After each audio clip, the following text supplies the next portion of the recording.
Looking at the text there in Philippians, what Paul's talking about, they talk about power. Like, what power do you have? What greatness do you have? And is your greatness is what can save you, or is the power, the greatness is sown in us, namely Jesus, that saves us? I want to talk about power, how much we want power and we desire power. But kind of like justice, we all need justice, but justice is good for our society. Power is not. Last night it was mentioned about the Michigan State game, because this morning, right now, there's a segment of people who are just relishing in power. They're relishing over the fact that their team, who was not expected to beat the other team, had done so, in fact, beat Michigan.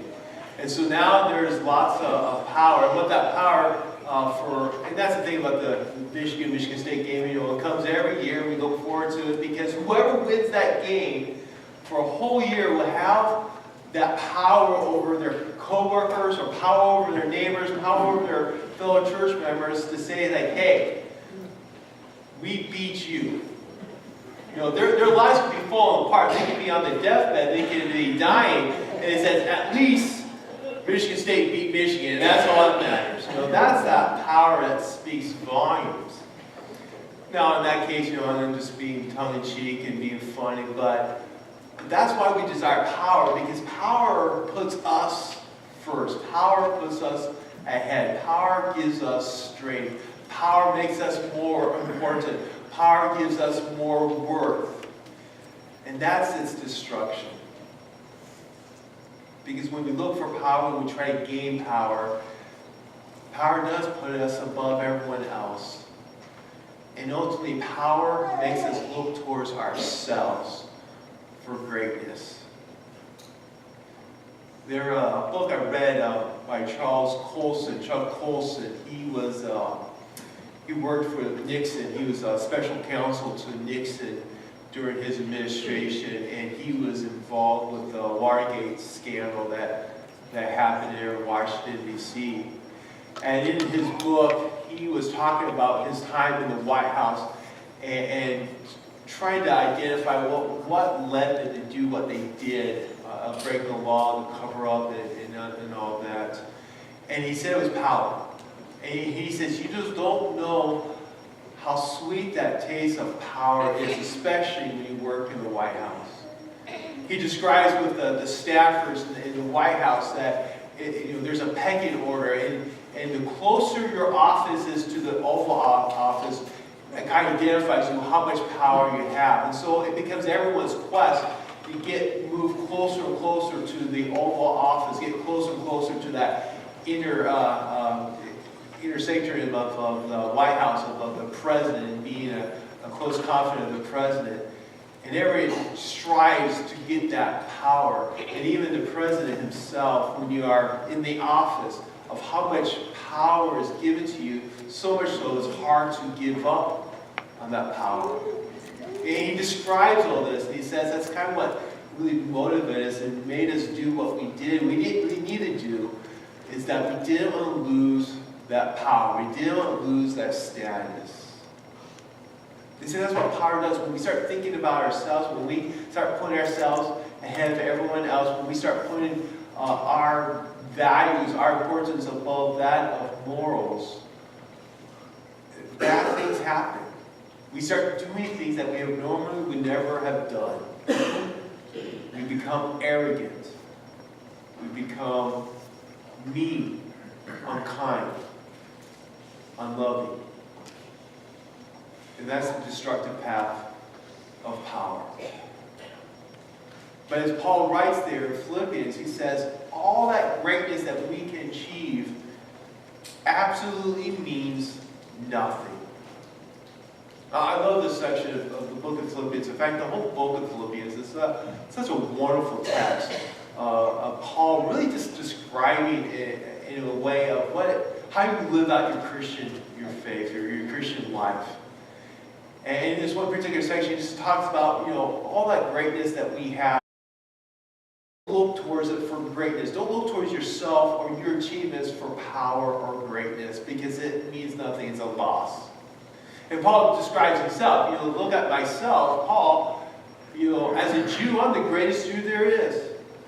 I was born in a great Jewish family. I was circumcised on the 8th day. I went through all the right steps, all the right rituals. I knew the law very, very well, and I was zealous for the law. I was righteous for the law. And as a Pharisee, I was the greatest Pharisee there is. But all that I was able to do for myself means absolutely nothing. It got me thinking, and I've shared this before, my bragging story. You want to hear my bragging story? I just warning, when pastors brag about themselves, it's insecurities. That's what's going on here. But this is my bragging story. Because I was reading that for the Paul, I kind of chuckled, because this is about my family, about the Gruenhagen family. That, first of all, myself, I was born in the Lutheran Church, Missouri. I was baptized as an infant. I was confirmed in the Lutheran Church. I went to a Concordia, the oldest Concordia in Brooks Forest, the best Concordia there is, Graduated from there, went on to the seminary, Fort Wayne Seminary.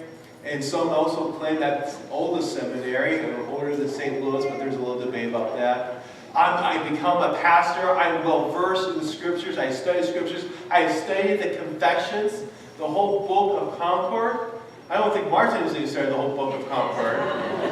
And more than that, my family tree is this, that my family, the Gruenhagens, when they came to America in 1836, it was around the same time the Saxon immigrants from Germany came to St. Louis.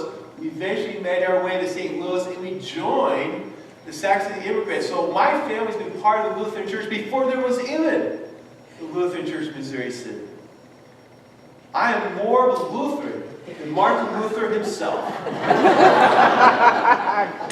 All right, that's my bragging story, and I got to feel good about myself. I got my self-esteem bumped up, but what does Paul say about that? It means nothing.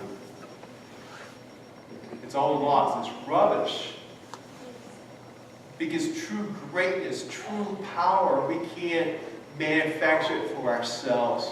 True greatness, true power is what we see in Jesus. That's what we need in Jesus. We can't look towards ourselves and say that's what power does. It wants us to take us away from our hope in Christ, and we begin to put hope in ourselves. And that's what Paul's talking about. Don't look towards yourself.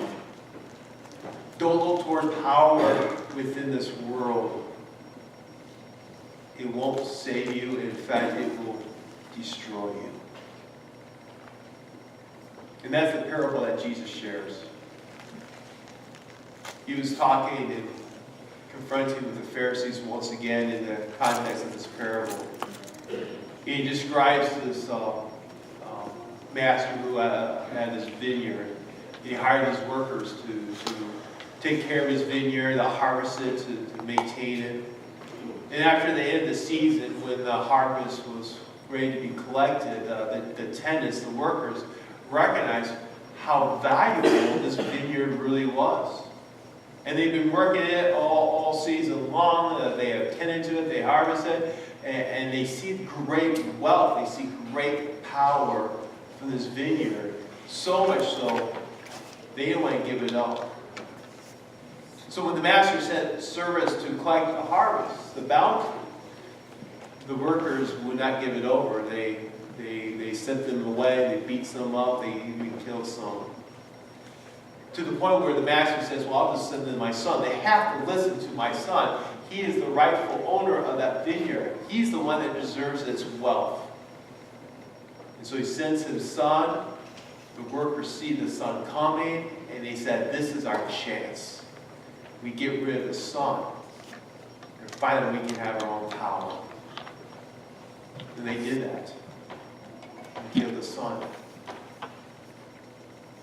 And what Jesus is talking about in that parable is really exposing the darkness of the sin of not just the Pharisees, but really of Israel and really of all mankind.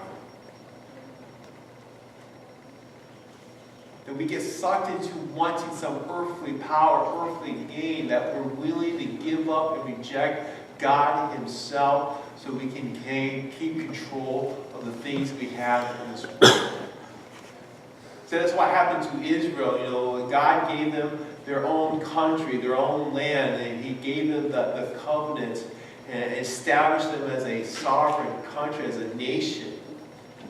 And in time, they began to feel like, we got this covenant thing. We understand our culture. We have the law. We follow it perfectly. We follow the rituals perfectly. We follow the sacrifices the way we need to do it. We don't need God anymore. We got this for ourselves. But especially with the Pharisees, because the Pharisees had such a hold on the nation of Israel with their insistence of the perfection of the law, that was so ingrained in them that they don't need someone else to come in and tell them how to live, or what Jesus was doing, how Jesus was going to save them and live for them. They didn't want to give that up. They didn't want to give up that power to Jesus. They wanted to keep it for themselves. But this is not just about Israelites. I think it's about humankind. And I think that's what we struggle with each and every day. We start looking for power. We start looking for glory. We start looking for greatness within this world and ultimately within ourselves. Thinking that if I can just have a better job or make more money, do more things, that's all I need. I don't need Jesus. And it's not our struggle. That when we live our faith out, how tempting it is to forsake God's church, to forsake his word, to forsake the sacraments, and just lie to ourselves thinking, I don't need this anymore. Because in this life, in this world, I got great power. I got what I need already.